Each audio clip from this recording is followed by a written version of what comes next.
This video is going to introduce the idea of torque. Torque is the ability of a force to cause a rotation or a twisting motion.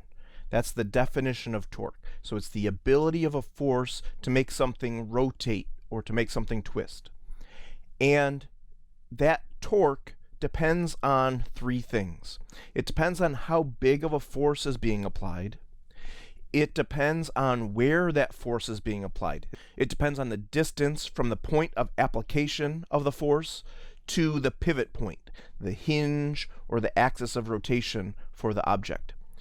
So in this diagram, these forces that are applied at different points, the distance from where the force is being applied, that point of application, and the pivot point plays a role in the torque. The angle at which the force is applied also matters. If we look at this force 2, that's pushing directly towards the hinge, that's not going to make the door rotate at all. So torque will depend on what direction the force is acting, it'll depend on how big the force is, and it will depend on where the force is being applied. So for this new quantity called torque, one of the equations for torque is that the torque, denoted by the symbol tau, is r times f times the sine of the angle between the r vector and the f vector. If you draw the r vector that points from the pivot point to the point of application of the force, and you draw the force vector, and you draw those two vectors tail to tail, the angle that we're talking about is the angle between the two vectors. We're going to see in a couple of slides an easier way to interpret this, but this is one of the definitions of torque. So this new quantity torque is Rf times the sine of the angle between the r vector and the f vector. And again, r is a vector that points from the axis of rotation, or the pivot point, to the point where the force is being applied. The magnitude of the torque is given by that equation, Rf times the sine of the angle. The direction of torque, we talk about torque causing either clockwise or counterclockwise rotations. And the typical convention is to let counterclockwise rotation be positive and to let clockwise rotation be negative. So torques that cause counterclockwise rotations, we often call positive, and torques that cause clockwise rotations we often call negative. That's similar to usually having right be the positive x direction and left be the negative x direction. But just like with one-dimensional motion, where it is possible to change the conventions, we will often change the directions of torque. We'll often make the direction that something is going to rotate be our positive direction for torque.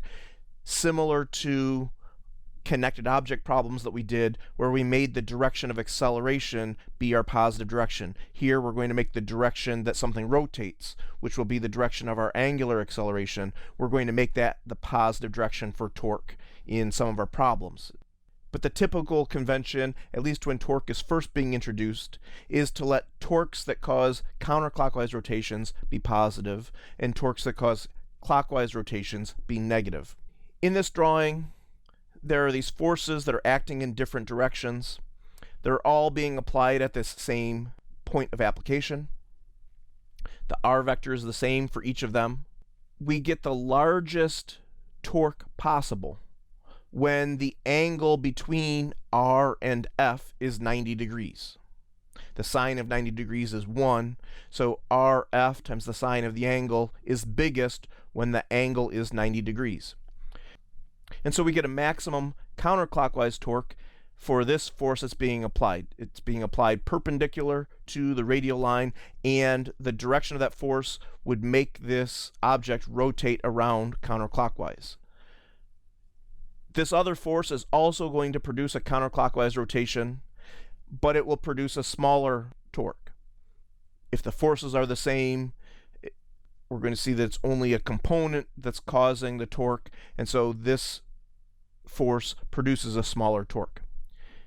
In this case, pulling straight out from the pivot, we're going to see that that's zero torque. Just like pushing straight towards the pivot is also zero torque. These other two cases, both forces are producing negative torques. They're producing clockwise torques. The maximum clockwise torque is for this one where the force is perpendicular to the r vector, and this other one gives us a clockwise torque whose magnitude is not as large as the maximum. Rather than just using the equation RF times the sine of the angle, it's sometimes better to understand what is going on. There's two different ways of calculating torque. One of the ways is to group the sine of the angle with the force. So it's R times this quantity F sine of the angle. And that F times the sine of the angle is the component of the force that's perpendicular to the r vector. It's sometimes referred to as the tangential force. It's the force that's tangent to the circle. This point on this object is going to rotate around in a circle, and so this perpendicular component of the force, it's perpendicular to the radius vector, which is tangent to a circle. So that tangential force, or that perpendicular force, times the r vector is one of the ways of calculating torque. That's probably the most common way of calculating the torque. Take the force, break it into components, and all we're looking at is the perpendicular component. The torque is the largest when all of the force is perpendicular. That's what we saw on that last slide. The maximum torque was the situation where the force was perpendicular to the r vector.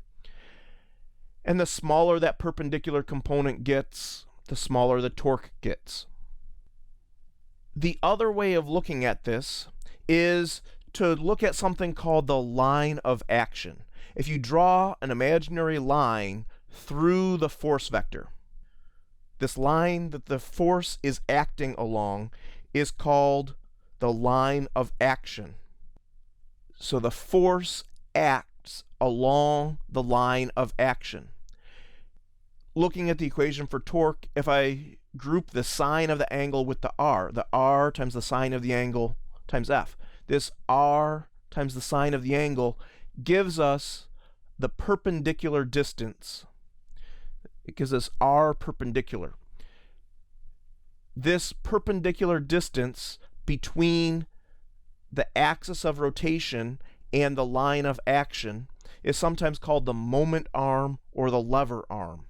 And so torque can be calculated from the lever arm or the moment arm times the force.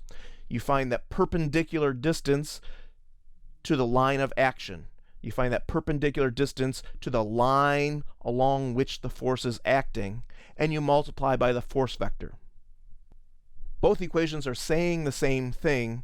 It's just sometimes it's more convenient to break the force into components from what's given, and sometimes it's easier to find the perpendicular distance to the line of action and not have to bother with breaking the force into components. It all depends on the situation and what things you're told in the problem to see which version of this is going to be easiest to use. So in this next slide, we have this quick conceptual question. We have 5 different forces that are being applied to the same rod, and each of these rods is going to pivot about the right end of the rod. And we want to look at which force produces the smallest torque. Looking at this, case A, this force is going to make the rod rotate counterclockwise. Case B, this force is going to make the rod rotate counterclockwise. Case D, this force will cause the rod to rotate counterclockwise.